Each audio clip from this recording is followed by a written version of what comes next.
Assalamualaikum warahmatullahi wabarakatuh. Selamat pagi anak-anak. Kembali lagi bersama Bu Lutfi. Hari ini kita akan belajar tema 5 pahlawanku, subtema 3 sikap kepahlawanan, pembelajaran 4 dan 5. Anak-anak, tahukah kamu kapan Hari Pahlawan diperingati? Ya, kemarin kita telah memperingati Hari Pahlawan 10 November. Ayo, kemarin tahu tidak anak-anak kalau 10 November adalah Hari Pahlawan? Mengapa peringatan tersebut merupakan hari besar nasional? Peristiwa apa yang terjadi pada tanggal itu? Nah, mari kita cari tahu bersama-sama ya anak-anak. Sejarah tanggal 10 November diperingati sebagai Hari Pahlawan. Kita selalu memperingati tanggal 10 November sebagai Hari Pahlawan. Hari Pahlawan ditetapkan untuk mengingat jasa-jasa pahlawan yang telah gugur di medan perang. Menurutmu, mengapa tanggal 10 November ditetapkan sebagai Hari Pahlawan? Ternyata penetapan tanggal 10 November sebagai Hari Pahlawan ini berawal dari pertempuran yang terjadi di Surabaya, Jawa Timur. Setelah pembacaan proklamasi pada 17 Agustus 1945, pertempuran ini menjadi pertempuran pertama rakyat Indonesia melawan penjajah. Pada tanggal 31 Agustus 1945, pemerintah Indonesia mengeluarkan perintah untuk mengibarkan bendera merah putih mulai tanggal 1 September 1945. Perintah ini pun menyebar ke seluruh kota Indonesia termasuk Surabaya. Aksi pengibaran bendera merah putih di Surabaya dimulai saat para pejuang beraksi merobek bagian biru bendera Belanda di Hotel Yamato. Hal ini dilakukan karena bendera Belanda memiliki warna yang hampir sama dengan bendera Indonesia, yaitu merah, putih, dan biru. Kemudian, tanpa meminta izin pemerintah Indonesia, orang-orang Belanda yang masih berada di Surabaya mengibarkan bendera Belanda pada tanggal 18 September 1945. Pengibaran bendera oleh Belanda tersebut dianggap menghina kedaulatan Indonesia yang baru berlangsung sebulan. Akhirnya, Jenderal Sudirman mencoba untuk berunding dengan pimpinan orang Belanda di Surabaya, Mr. Plukman. Namun, perundingan ini gagal sehingga memicu pertempuran dengan pasukan Inggris. Puncaknya adalah tewasnya Jenderal Malabi yang merupakan pimpinan pasukan Inggris. Kemudian, pihak kerajaan Inggris yang tidak terima dengan insiden tersebut mengeluarkan ultimatum agar pada tanggal 10 November masyarakat Surabaya menyerahkan semua persenjataan dan menyerah. Namun, masyarakat Surabaya tidak memilih untuk menyerah demi memperjuangkan kemerdekaan Indonesia.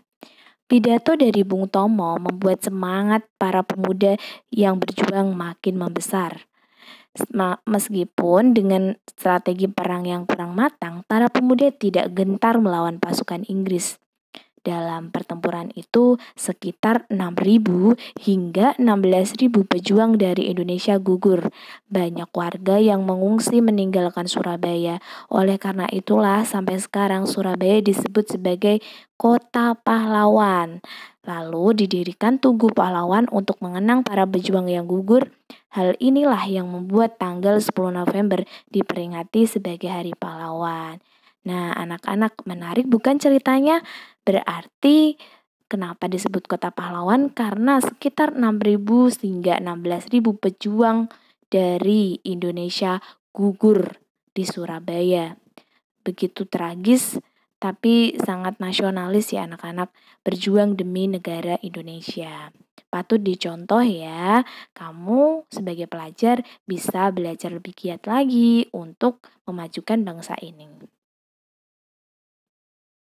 Sikap cinta tanah air. Yang pertama, belajar dengan tekun tentunya.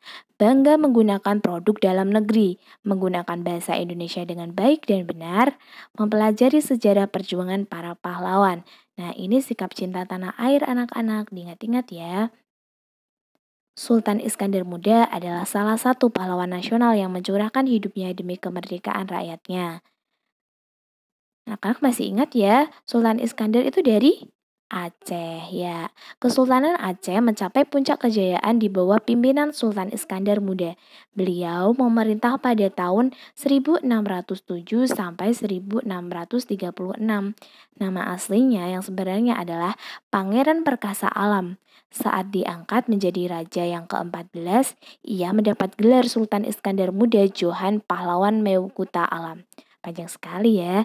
Sultan Iskandar Muda memimpin Kesultanan Aceh saat kerajaan berada dalam situasi yang sulit, yaitu pada saat banyaknya muncul konflik dalam pemerintahan.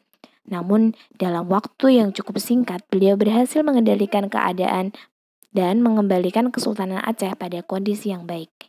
Pada masa pemerintahan Sultan Iskandar Muda, wilayah kekuasaan Kesultanan Aceh mencakup hampir seluruh wilayah Aceh termasuk Tamiang, Pedir, Mewredu, Sambalanga, Peusangan, Lok Sumawe, Kuala Pase, dan Jambu Aye. Selain itu, beliau dapat menguasai seluruh negeri yang berada di sekitar Selat Malaka dan menguasai jalur perdagangannya.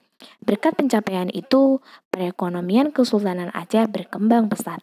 Kesultanan Aceh makin dikenal oleh dunia setelah menjadikan Aceh sebagai pusat perdagangan di Selat Malaka. Semua pelabuhan penting di pantai barat dan pantai timur Sumatera berada di bawah kekuasaan Kesultanan Aceh.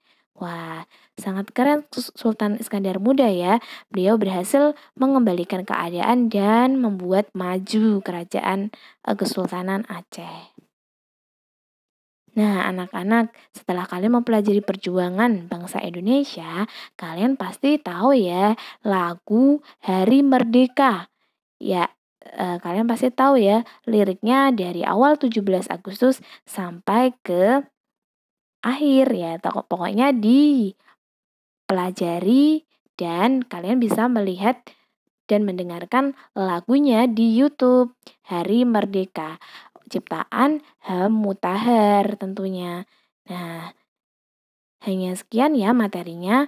Sekarang kalian bisa mengerjakan tugas 10 nomor di buku tulismu dengan menggunakan soalnya ya, harus wajib menggunakan soalnya. Sekian dari Bu Lutfi. Apabila Bu Lutfi masih kurang jelas menjelaskannya, silakan tonton ulang videonya ya. Diperhatikan baik-baik. Terima kasih anak-anak.